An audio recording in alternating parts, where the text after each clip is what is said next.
Hello and welcome to this edition of the Podium, which is coming to you live from the Sierra Leone Broadcasting Corporation with me, Asimba. Our quote of the day comes from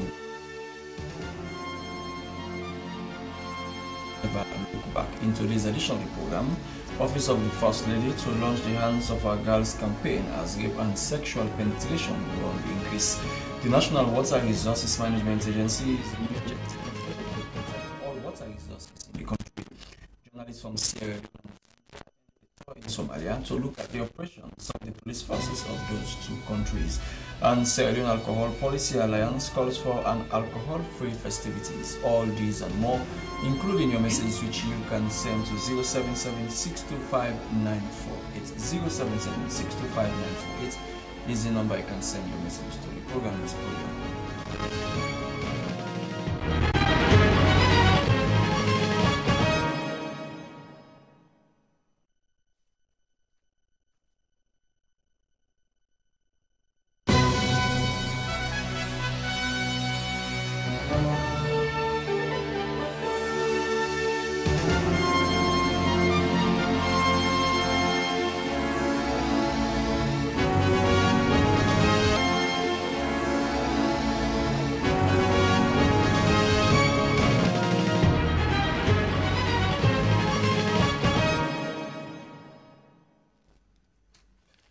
You can send your messages to 077-625-948. The National Water Resources Management Agency, NWRMA, is a new agency being established by an Act of Parliament to supervise all the country's water resources, from streams to rivers, dams, and even catchment areas. Well, according to the new agency, Guma Valley, Salwako, Bumbuna, Hydro, and other mining institutions will soon begin to pay for the water that they process to the agency. Well, the Director General has just gone through parliamentary approval. Well, in the studio is the newly appointed Director General of that agency, who is Junisa P. Bangali. Welcome to the program, Mr. Bangali, and congratulations. Thank you very much, Asmi. Okay. Give us a background to this agency. We had Salwako water activities. Are we even another agency that regulates water production? So what's going to be the role of this new agency? Well, the National Water Resources Management Agency came to being as a result of the 2010 National Water and Sanitation Policy. And that policy thought it fit to separate water resources management from water supply as well as tariff setting. So it was from that backdrop that the last parliament passed the National Water Resources Management Agency, fused just with the responsibility of managing the water resources in the country and regulating their activities, as well as allowing all water users in the country, as long as you are abstracting raw water, to come to the agency. You obtain a permit, and you begin to pay for the water that you are using. So, as you rightly said, Salwako, Guma Valley, and any other mining companies, if you have boreholes, water wells, mining companies, agricultural companies, as long as you are abstracting raw water, this law demands that you come to the agency, have a water use permit, and then we license you. Otherwise, you are flouting the very law that exists. Now, let's take, for instance, the Bumbuna hydroelectric dam. According to the arrangement, a dam like that is also going to be paying to the agency. How would you know the amount of water that Bumbuna Hydro, for instance, has to pay for?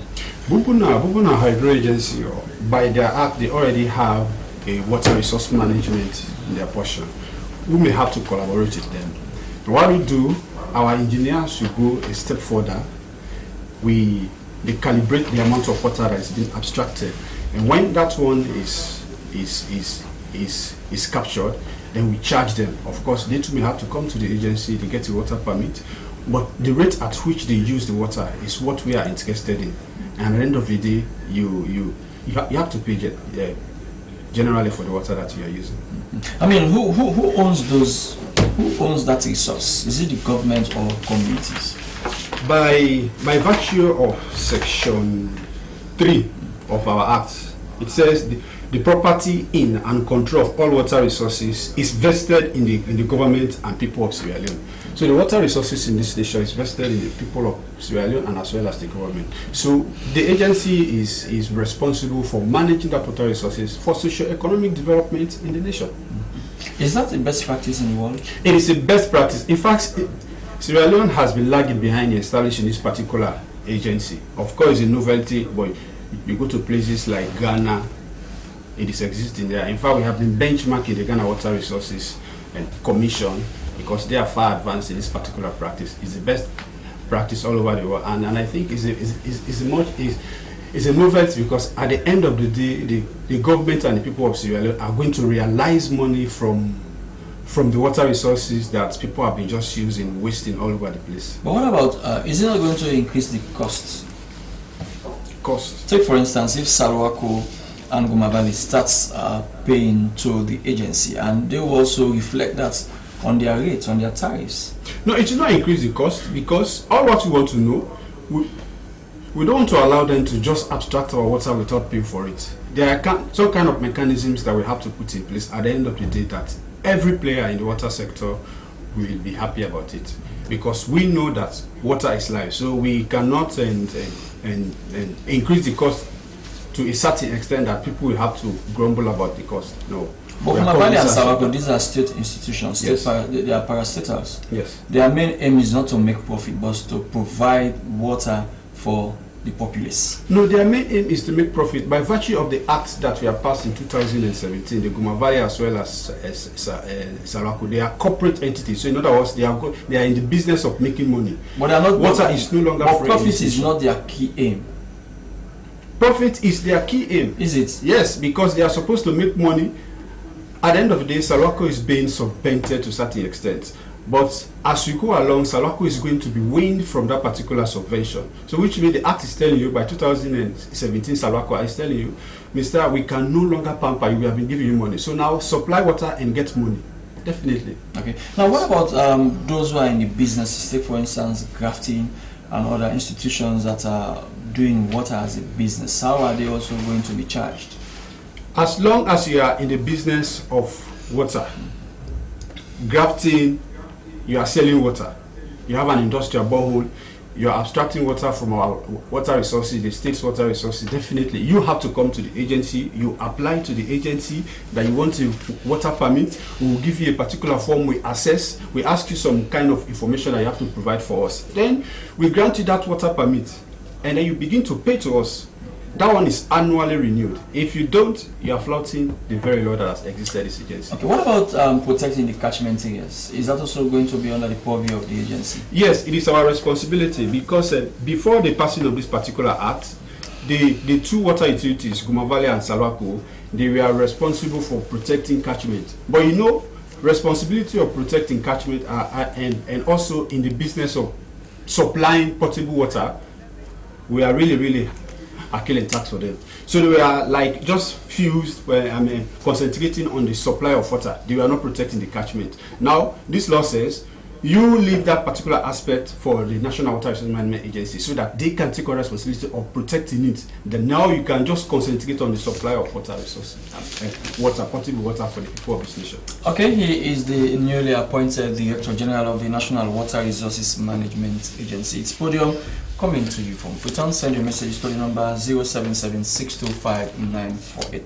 Well, on Friday, the Office of the First Lady will launch the Hands Off Our Girls campaign, where the project is to protect girls from early marriage and teenage pregnancy in Sierra Leone. Well, rape and sexual penetration have become a major concern in Sierra Leone. Hardly a day passes by without the media being reporting about rape or sexual penetration. Well, the media, the judiciary, paramount chiefs, religious leaders and police are being called to take the lead in the Hands Off Our Girls campaign. Well, in the studio is Mohammed Kosia. He is coming from the Office of the First Lady. Welcome to the program, sir. Yeah, thank you very much for having me. What has led the First Lady to put up the kind of effort she has put in this Hands Off Our Girls? Well, of course, we all know the rape, early child marriage is not secret in this country.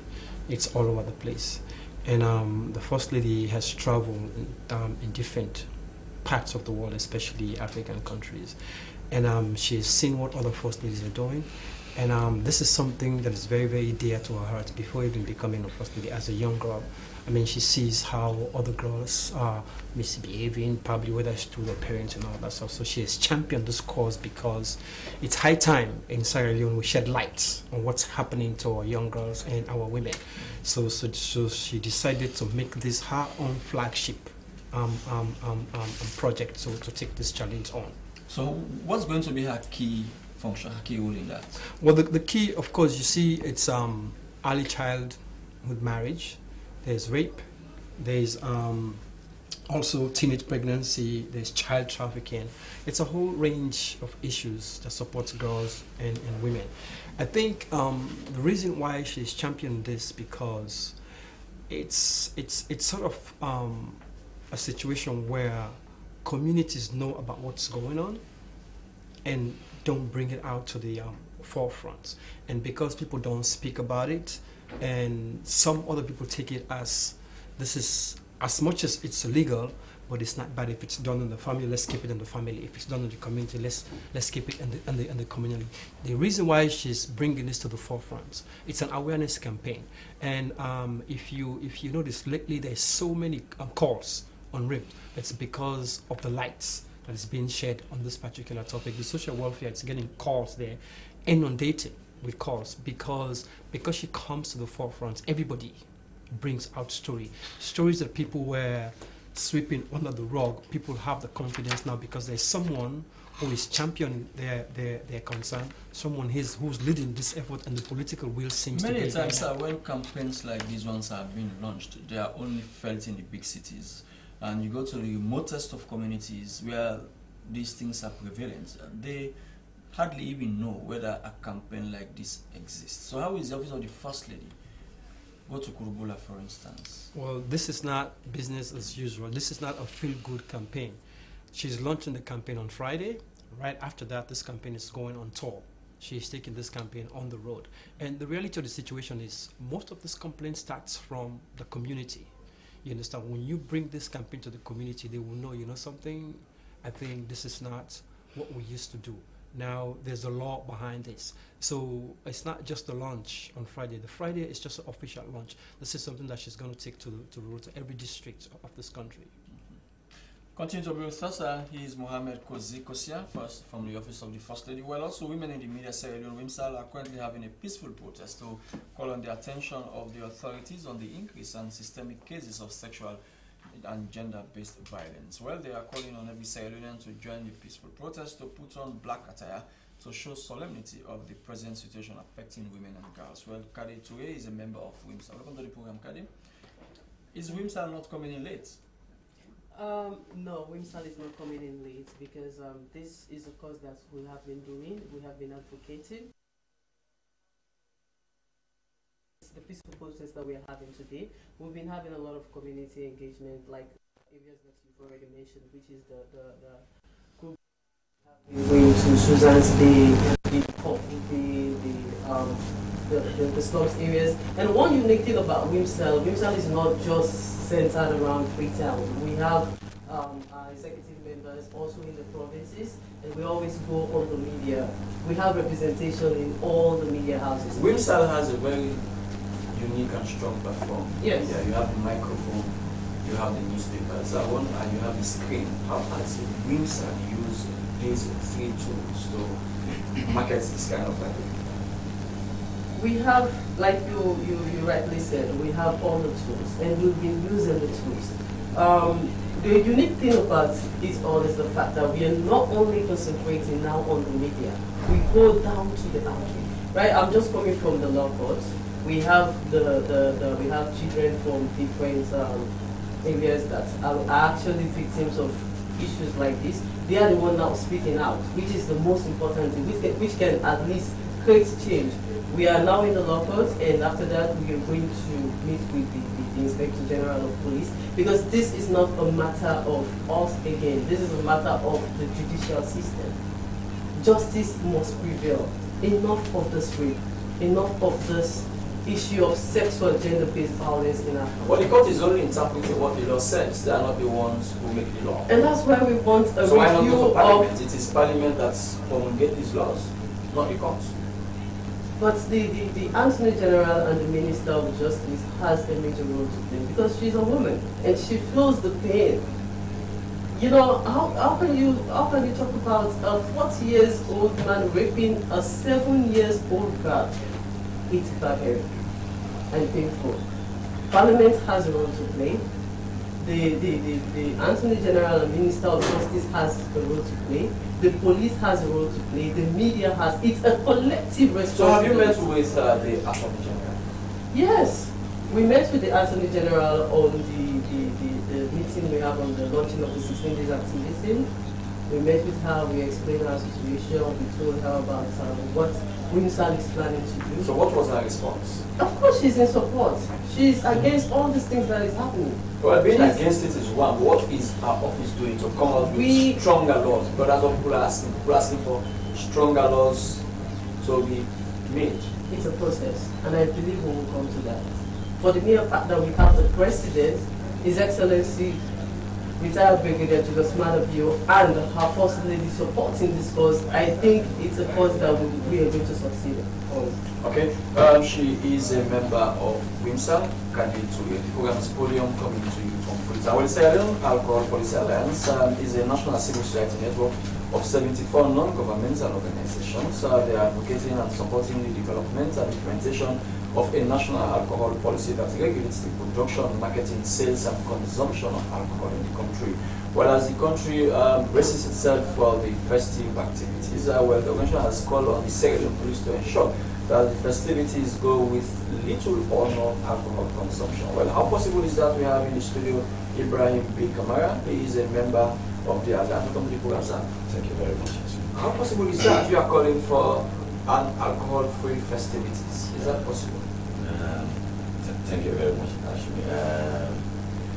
Yes, to some extent, it's possible because in this country we have laws, we have institutions. I'm sure those laws are working, especially for the Sierra Leone police. Over time, we've seen the consequences of alcohol, especially during the festive season. Once we are coming closer to that, right? And the police too is not blind to some of these public disturbances. And it's the responsibility for police or the state institutions to enforce some laws to ensure that at least we minimize the risk so that we find our communities as we move towards this festivity. We find our communities more peaceful and secure. What do you want the police to do, for instance, in terms of curbing alcohol consumption? If someone walks into a bar and buys a bottle of beer or 2 bottles of beer, that's the person's civil liberty. Is right to consume star beer or whatever. Right. You're right to. I agree to. We have the human rights aspect. That's whoever wants to take alcohol, fine, that's fine. But we're also looking at the public health concerns and as well as the state security. Right. And meaning, if you are consuming alcohol to some extent, that doesn't necessarily mean you should enjoying such rights and privileges, trampling the right on the rights of others. As I said, Sierra Leone is not a banana republic, it's a public order country, right? And we've seen over time some of these outlets creating some unnecessary disturbance for communities, especially when we get to the festive season. So if I go to pubs and bars? Pubs and bars. We've seen also drivers under the influence of alcohol, and we've seen the road accidents, you see. But we want to appreciate the role of the police, especially the Inspector General, for coming out with such a press release. And making some provisions within our laws, as long as the police work within the confines. Have the police gone beyond the press release? Because you only need to walk along the streets of Freetown and hear people playing loud music at night. Bars run even after the time that the police had asked them to close down. So you ask yourself, is the police only good at issuing press releases? I agree to the police, and if they fail to act on reasonable grounds, hold them also to account for the explanation. And I know my brother has it and others in his past derelict of duties. To some extent, if within our laws there are provisions that stipulate this one, that saloon bars should close by 11 p.m. Then, but you and I know that is not happening. And it's not happening. Bars go on at 2, 3 in the morning. Yeah, 2, 3, and these are the public disturbances that I said. I think over time the police no longer blind to some of these disturbances. Now they are saying yes, we are going to operate within the confines of these laws and enforce these ones. And if they fail to enforce, we will ask them for account. Okay, he is Ibrahim B. Kamal. Let me go to another Ibrahim. This time, this is Ibrahim Kamal. Well, the African Union Mission in Somalia recently hosted journalists from Sierra Leone and Zambia in Mogadishu to get first-hand information about the roles of the police mission. Well, the thrust of it was to afford journalists whose police forces are part of AMISOM the opportunity to have first-hand knowledge and experience of the work of AMISOM with a specific focus on the work of their nation's police forces toward the attainment of the mission's mandate. Well, Superintendent Ibrahim Kamara is the head of police media unit and was head of the team from Sierra Leone. Welcome to the program, sir. Thank you very much. How is life in Mogadishu? Many times what we hear on the BBC sometimes is different from the realities on the ground. That is very true.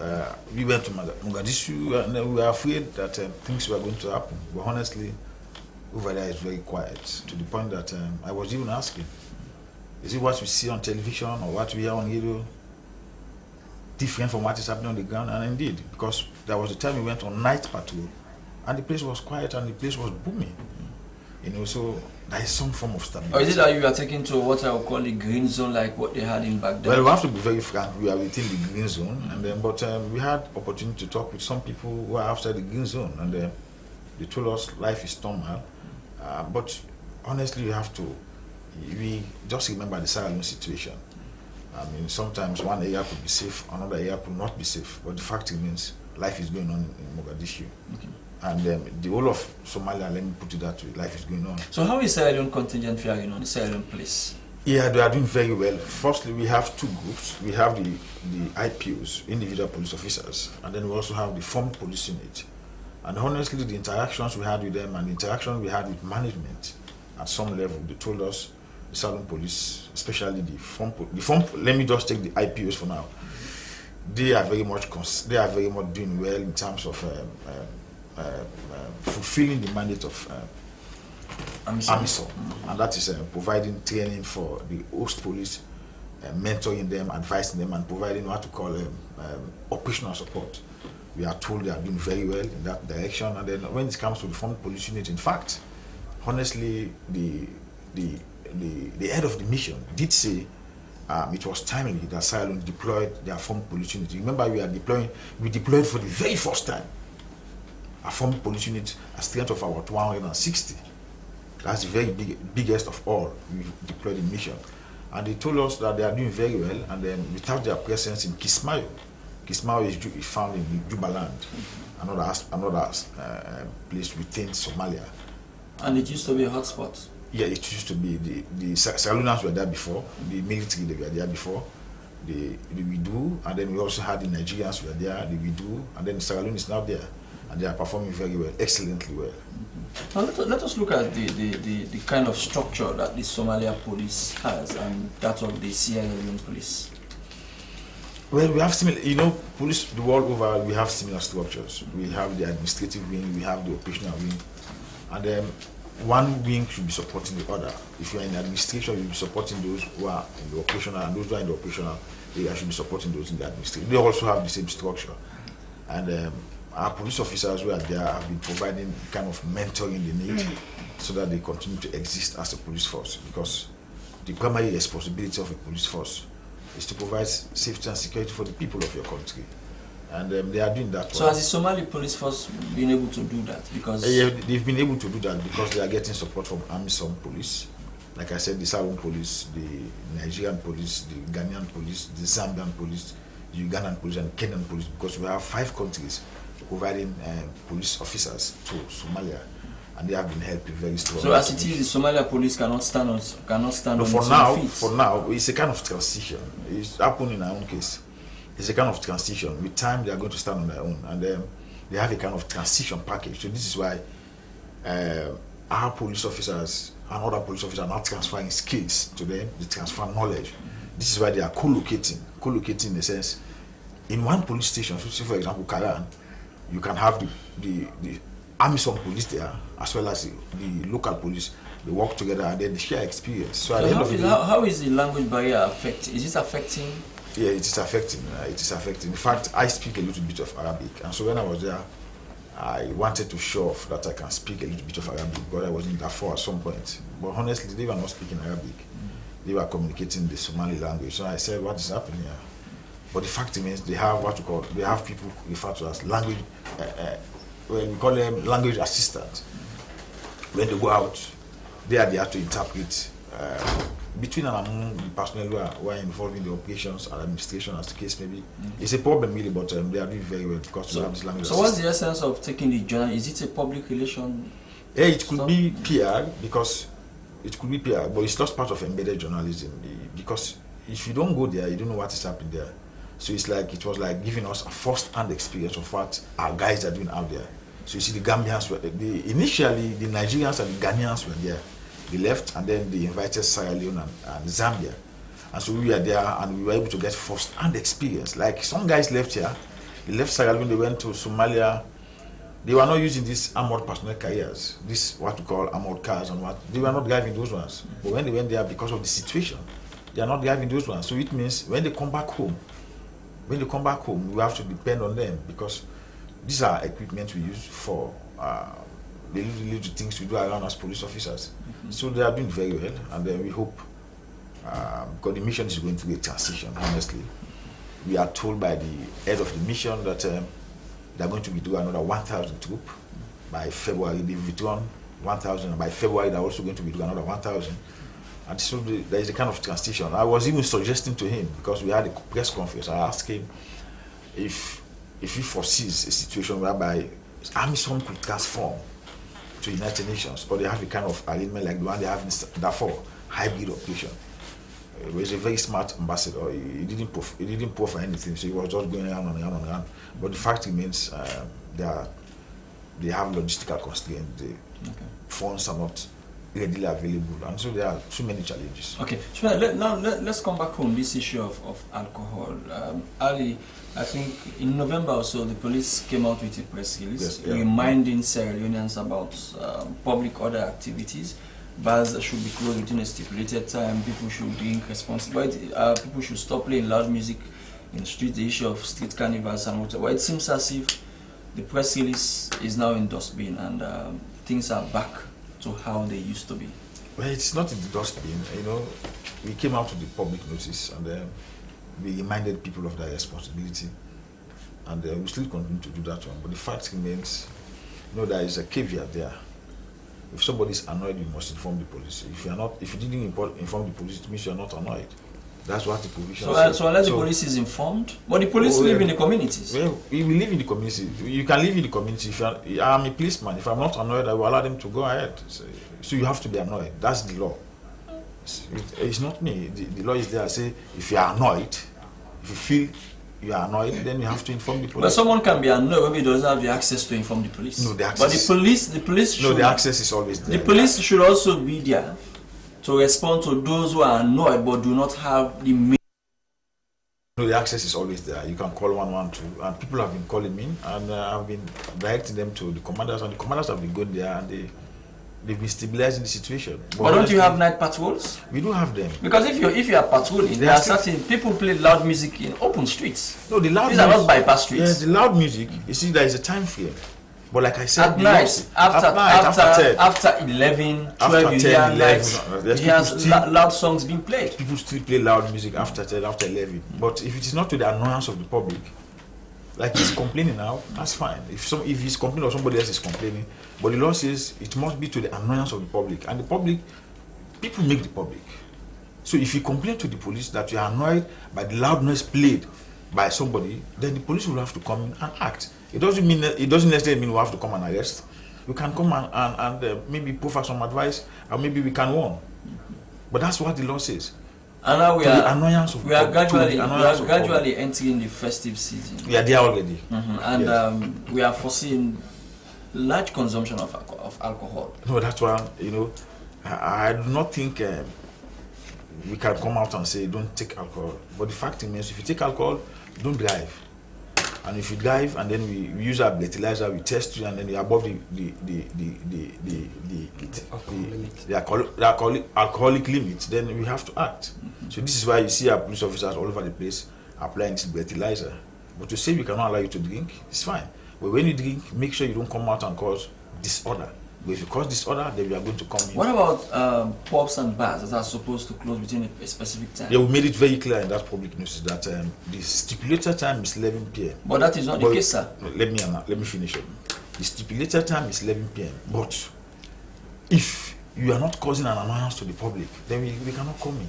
So that it's not so easy law. if we want to come in here, it's an issue of annoyance. Right. What annoys an individual? Yeah, as long as for me it dissolve the public peace or the peace of the community, like my brother said, one, it should come from the individuals that feel the brunt, and also I want to say the police can reasonably also act, and as long as they find it very necessary. Like you said, some individuals may not have the ability or the opportunity to report to the police, and many times the police, because they have a burden with public issues, their response mechanism to say. And for me, is a compliance to some of these rules and some of these laws being placed by the police. That's with the user factors. That has been our major concern. We want to see the police there enforce some of these rules, and we are watching. And we will all be complaining, and we will also want to see how the police will respond. But the police are now quoting the law, saying it must be on the annoyance of an individual before they come in. No, that's what I'm saying, yes. And I put it in two forms, right? I also see the technicality in terms of law, right? If people are not complaining, maybe that's fine. Why the police are coming in? Yeah, but if people complain, we also want to see how the police, and the police to some extent, if they find it very reasonable, right, to come in, I think it's also their responsibility to come in, because the safety and security of this country will really rest on them. Okay, the program is a Podium coming to you from Freetown. Send your message to number 077625948. Mr. Bangali, I understand even those who have be it hand dog wells or whatever is in their homes, also they need to register those wells with the agency. Yes, by Section 28 of the Act, we have a series of people or organizations that are supposed to register with the agency.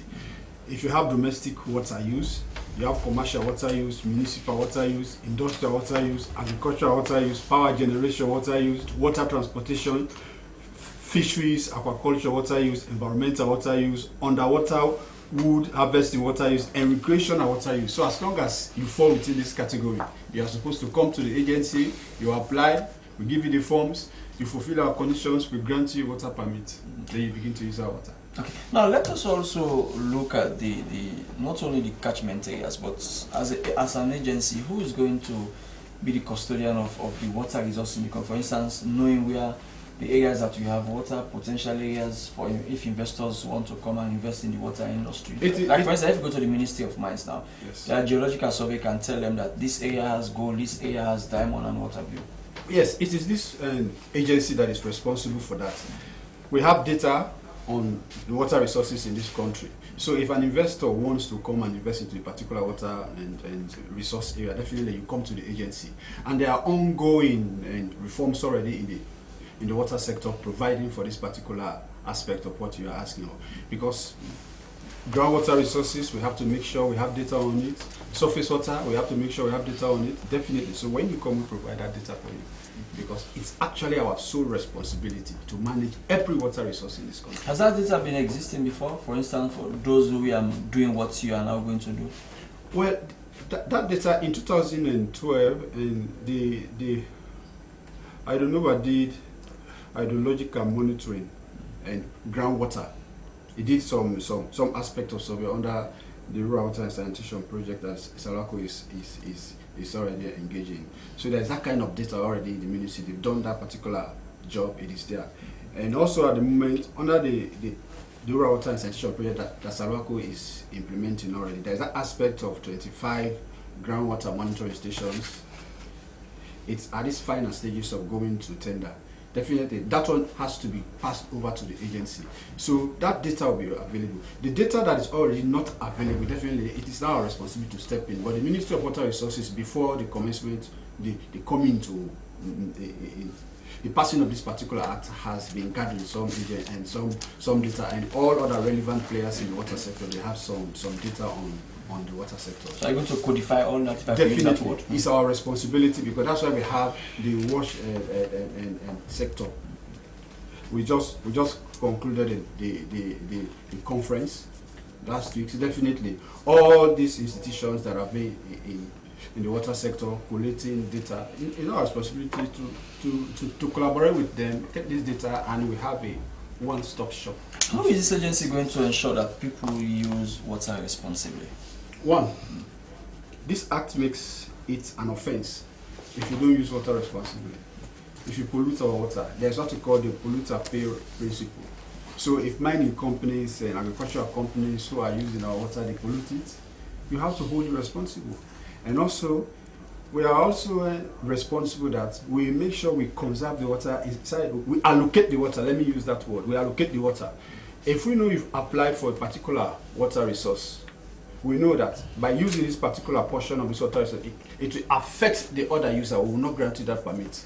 Because that is why at the end of the day, when somebody applies for water permit, we have to publish it to have objection. So if people object that, oh, you can't grant this person a particular this permit because so and so it will affect the environment, definitely we'll pay heed to that particular objection, and we have a committee that is set up that will have to look at it. Otherwise, we'll not grant you that permit, because we want to protect the water resources of this country that will benefit the people of this. But the companies don't want to do what they call environment impact assessments. Now, when you apply for our water resources, that is why EPA is part of the board of this particular agency.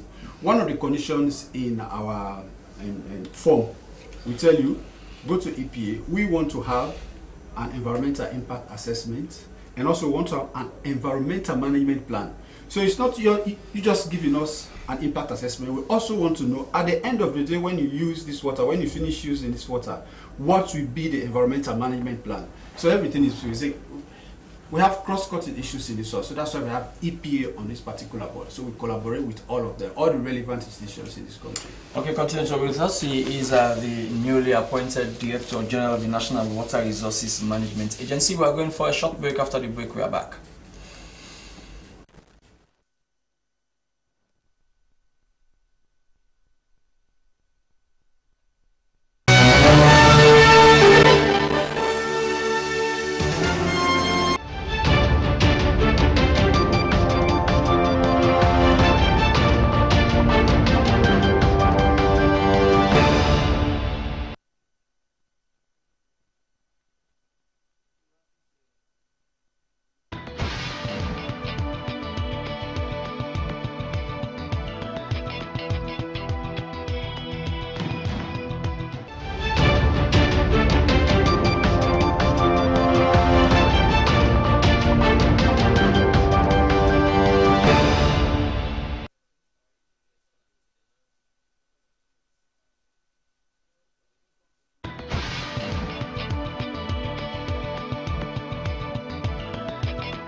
We are back to the program Podium, which is coming to you from Freetown, from the Sierra Leone Broadcasting Corporation with me, Asmiba.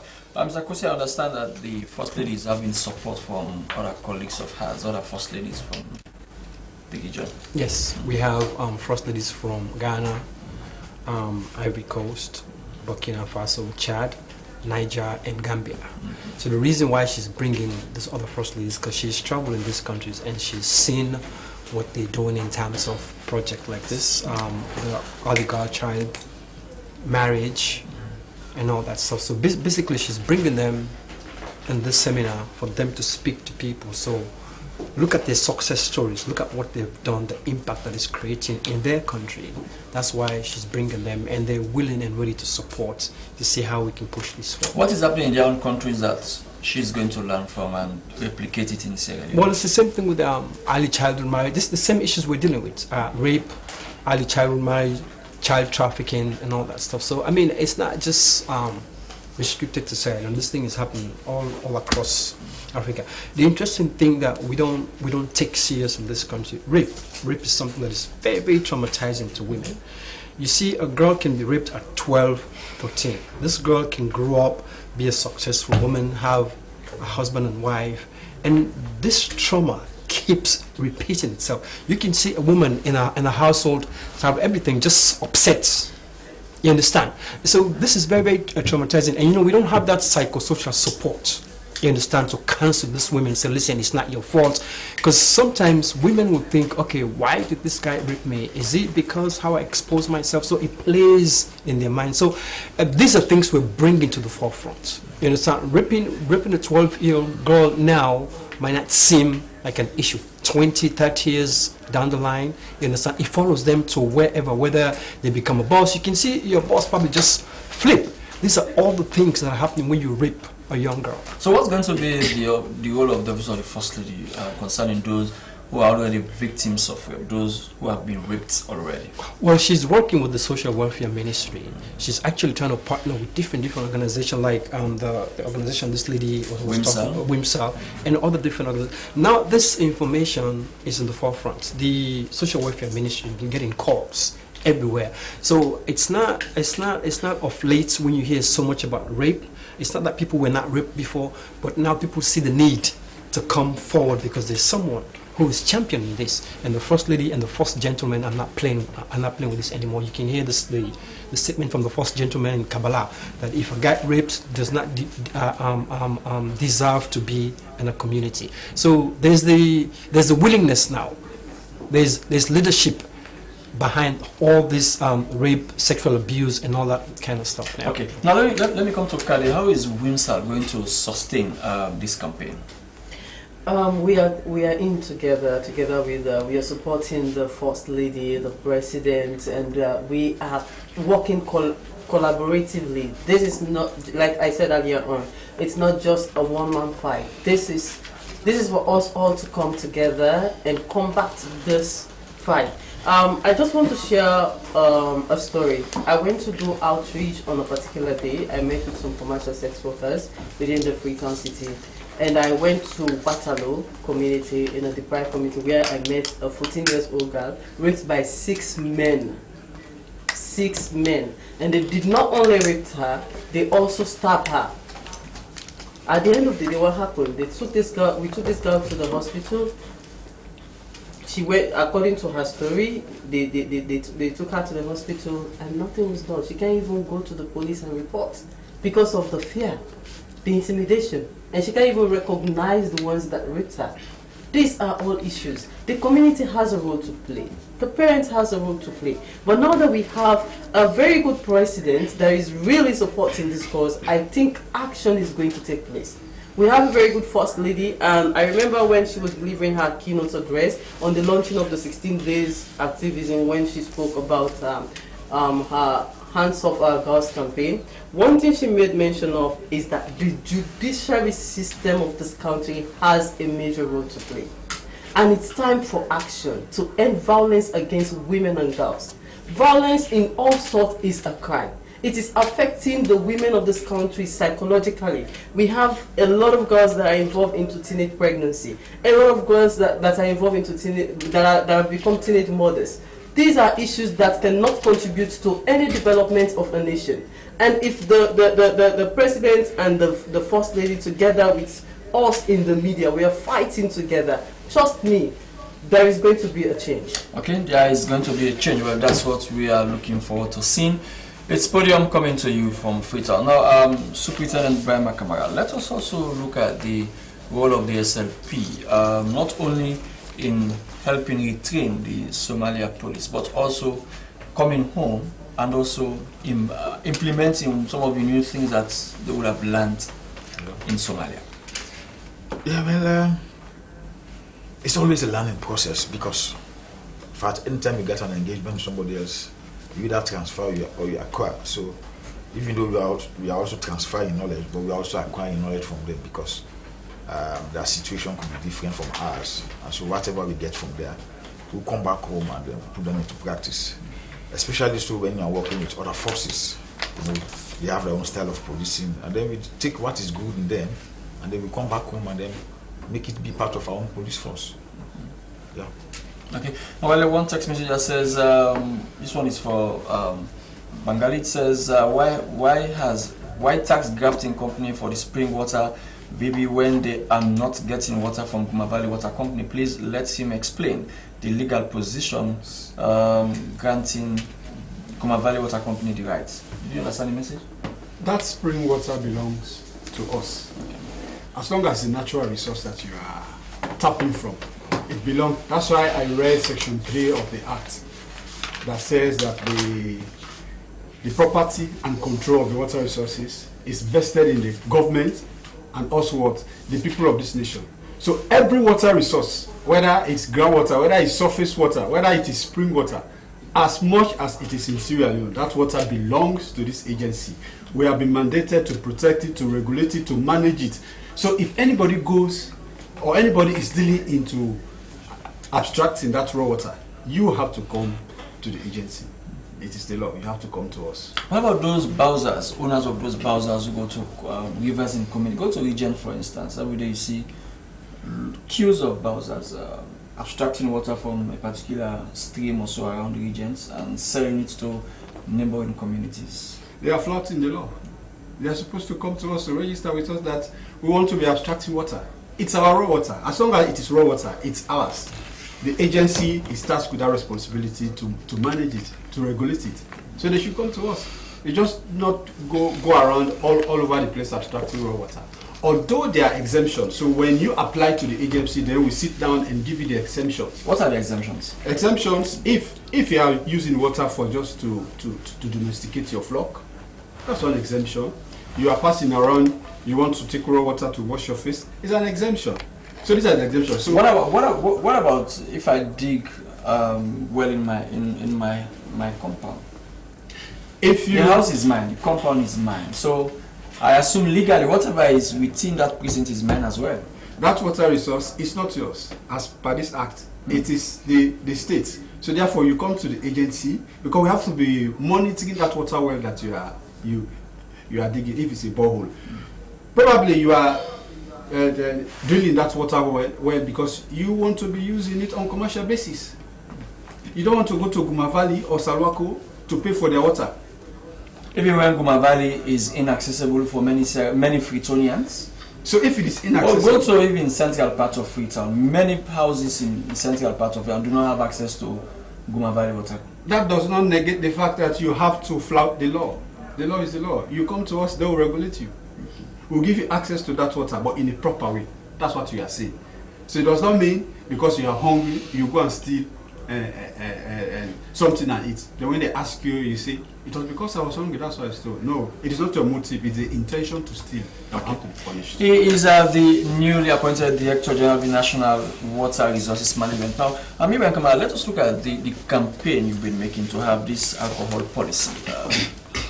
It seems as if, well, I will not say so, but I don't know whether you're making any progress. Right. Are your calls landing on the right ears? To some extent, and we all know policy formulation takes time, and for some countries it took them 10 years, 11 years before getting an alcohol policy. Perhaps Sierra Leone, maybe in terms of our approach, it might be different from these countries, right? But I'm seeing the readiness from the leadership, and we also on our part we're saying how best we want to mobilize this leadership and support so that we work towards the policy. I agree with you. and I've listened to the conversations with my colleagues here from the Office of the First Lady as well as from WIMSA, and they're all talking about rape. And it's, ask me, you'll agree with me, central to some of these actions is also, most of the perpetrators are either under the influence of alcohol or drugs. And for me, it's also for us as an alliance and also working with other agencies to see. So they're intertwined? Yeah, they're intertwined to some extent. So you may have, they are neatly connected. And some people will say, okay, no, rape to some extent, it could be planned. But except under the influence of alcohol or drugs, you say, oh, I might go ahead and do this. And also the same thing also for drink driving. The police will also attest to this one, and they are saying don't drink and drive, or if you are drunk, don't drive, right? But if we don't work together as an institution, working with the police, like the Road Safety Authority, they're talking about like the 2007 the Road Safety Act, and it talks about the sobriety checks, the use of breathalyzers. Are we using breathalyzers in our along our routes in this country? No, but we want these institutions to work. That's how we as an alliance, we're creating the awareness, sensitize the institution, work with institutions and the communities to see there is an alcohol policy to inform some of these laws. Look at the Liquor License Act, Subs 1920. These were formulated during the colonial areas for Sierra Leone, Gambia, Nigeria, and Ghana. Yeah. So they are substitutes. So for we also want to see there is a policy that will inform all of these ones. Okay.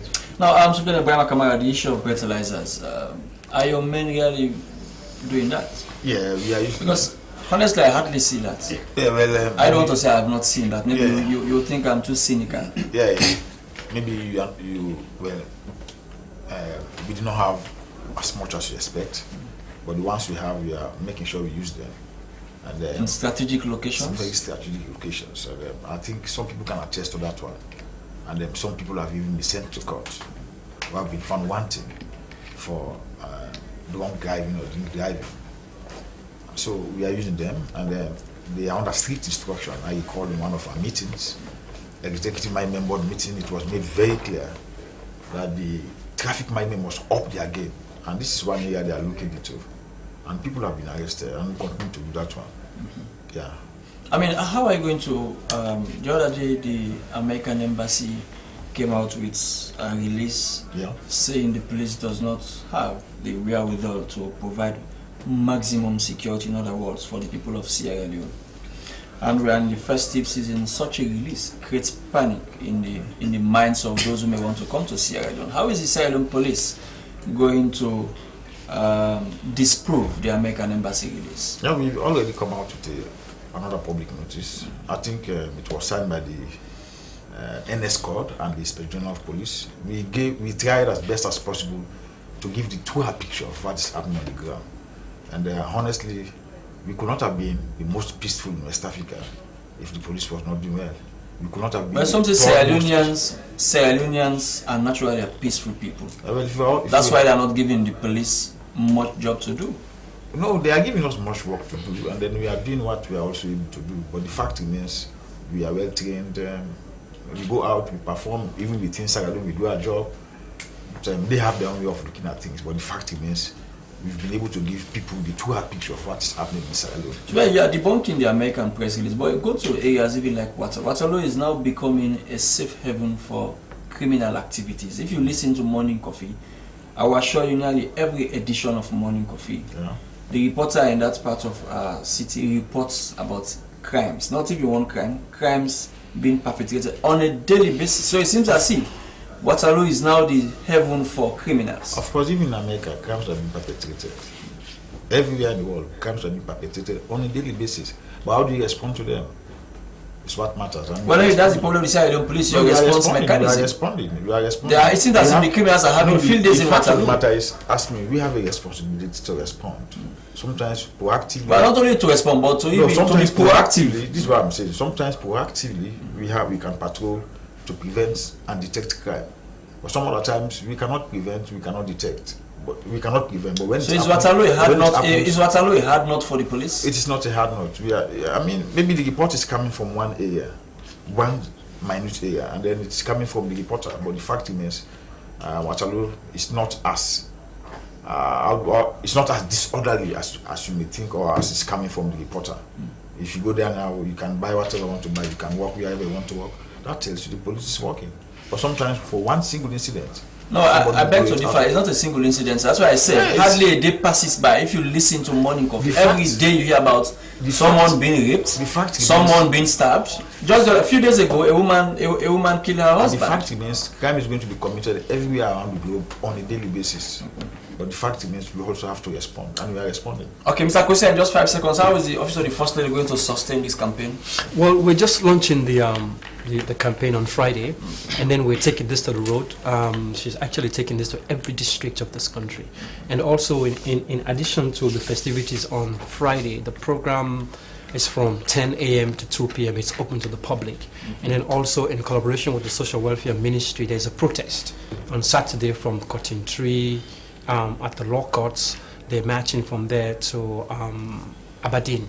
And I think they're tendering a position paper to the Attorney General just so they can review the laws on sexual violence and all that. Okay. Ibrahim, how are you going to sustain your campaign?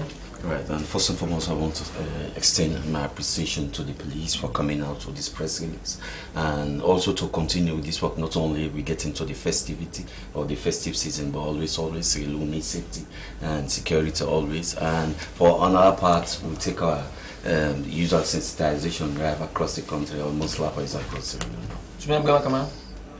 We are now in the festive season. Yeah, we'll continue to do what we have been doing. And this is the time that we have prevalence of crime. Of course, of course, we are aware of that one, and management is aware. So this is why we are upping our game. We have to do a number of things to make sure that the country is quiet. If not quiet, but we want to arrest crime at the very embryonic stage. Okay. DG Bangali, when is this agency going to start full operation? The agency has already started working. My being here tells you the agency has started. So those who are using our raw water, you come and register with us and water directory Tower Hill. You meet us there. Okay. But it's nice that I foresee a huge task for this agency. It is really challenging, but God being our helper, definitely will succeed. Okay. Well, Kadi, that's how we end this edition of the Podium. How is WIMSA going to take this campaign further after today? Apart from today, we are going to continue with a community sensitization, wherein we are going to still popularize the Three Gender Act, and we are also going to talk to parents to realize that compromising rape is also a crime in the state. Okay, well, that's it. Thank you very much. That's how we end the Podium for today on behalf of all my guests in the studio, and my producer for today has been Tilly Kuruma. Till we join you again tomorrow, God bless you. Goodbye. I've been your host, Asmiuba. Thank you.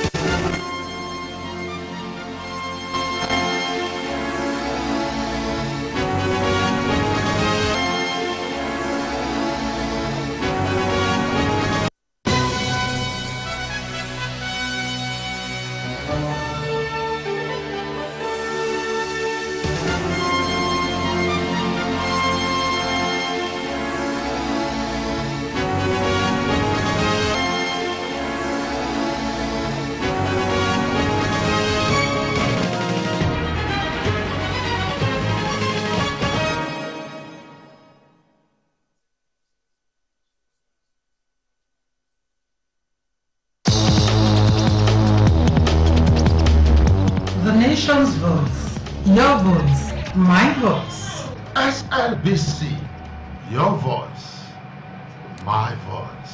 SLBC contributes to strengthening peace, security, and democracy.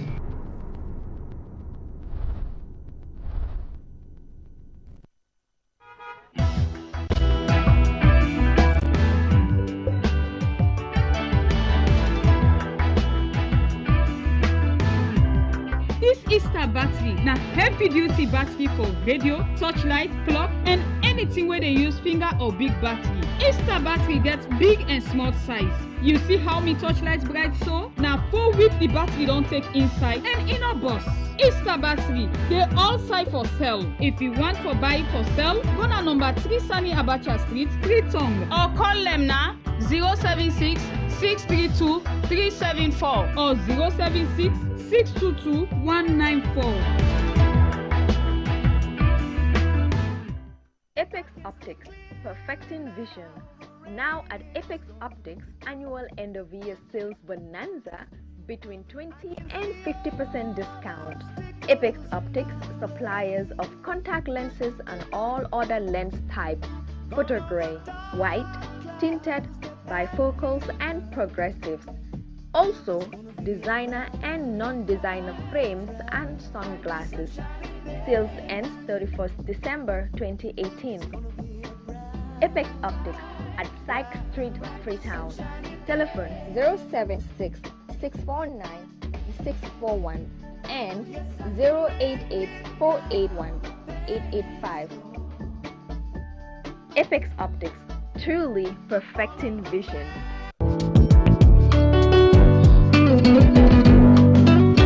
Mommy, where is the mayonnaise? The one we enjoy every day. Oh, I forgot it. Let me bring it from the kitchen.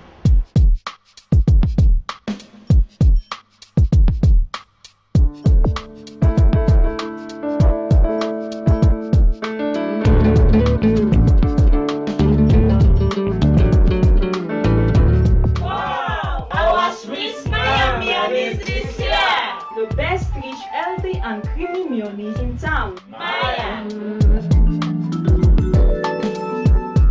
Wow, Maya mayonnaise is delicious with salad. Maya mayonnaise is sweet with bread. Mommy, that's why I love you, because of Maya mayonnaise. Maya mayonnaise is the best. For bulk purchase, call 076-622-194 or 076-632-374 or go to number